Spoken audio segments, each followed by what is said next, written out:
So today we're interviewing Raju Kotecha, the founder of Venus Automation. And so without further ado, let's get into it. So what inspired you to start Venus Automation? Very good question, Daniel. On the first, after more than 2 decades working across sales, engineering, and consulting in the automation and machine safety world, I felt a strong desire to start something on my own. I had gained deep technical knowledge, strong industry relationships, and a clear understanding of what customers fully needed. Yeah, not just products, but the trusted advice. So starting Venus Automation was all about combining engineering integrity, practical experience, and customer first thinking approach into one business. With the unwavering support of my family, especially my wife and my children, I decided to take the leap and create a company that delivers genuine value and not just transactions. So next question, what was the biggest challenge in the early days of building Venus Automation? Okay, don't remind me of those early days, Daniel. Those early days required wearing every possible hat under the sun that you can imagine: sales, engineering, accounts, warehousing, supplier negotiations, marketing, strategy, site visits, uh, often all of them in the same day. Building credibility as a new brand whilst managing long hours and financial pressure was really challenging. However, those initial years laid a very strong foundation. Hard work, persistence, faith, and trust in my experience helped transform challenges into a momentum. So that was the crux of the hard work in the beginning. So for our third question, what led you into the industrial automation and safety sector?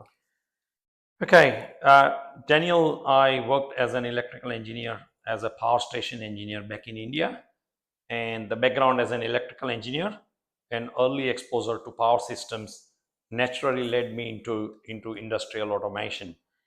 When I entered the machine safety sector back in 95, 98, between 95 and 98, I quickly realized how critical and misunderstood safety was in the industry.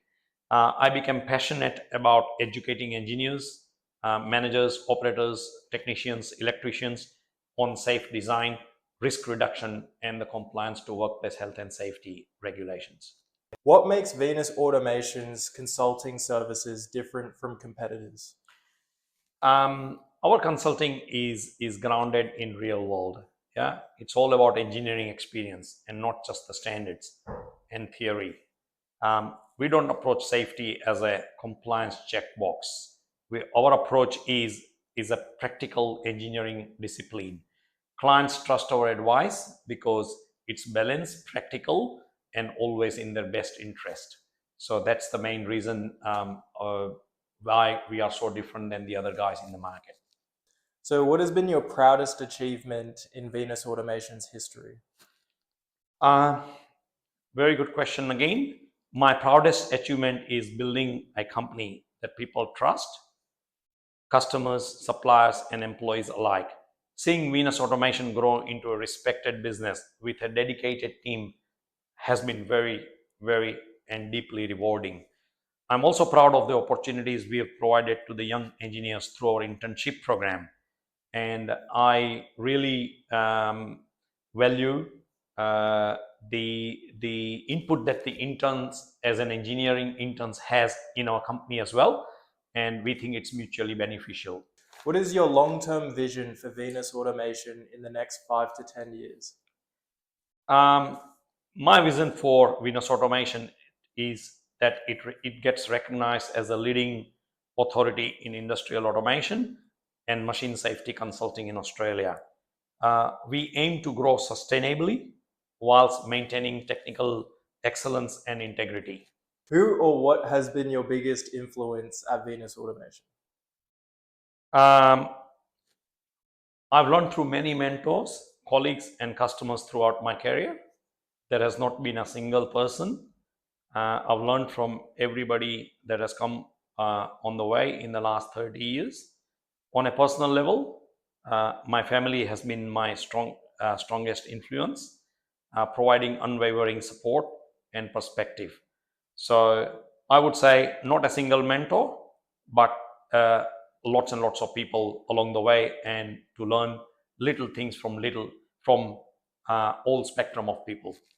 Yeah. What advice would you give to young engineers like myself who are entering this field? Okay, Daniel, you're not the first person to ask that question. I think every intern that has gone through this, through the internship program, has managed to ask this question in a different way. I think focus on fundamentals, stay curious, never stop learning. Um, Technical skills matter, but communication, ethics, and practical thinking will make a great engineer out of you. The other thing I always say is don't look for shortcuts. There are so many people who look for shortcuts, but there is none. And persistence. For the final question, if you could go back in time, what would you have done differently? Quite a few things. Hindsight is always wonderful, Daniel. I think I could have delegated earlier and trust people sooner. I think by and large people are trustworthy.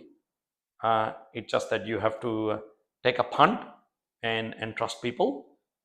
Building a strong team is essential, but every challenge along the way has taught invaluable lessons.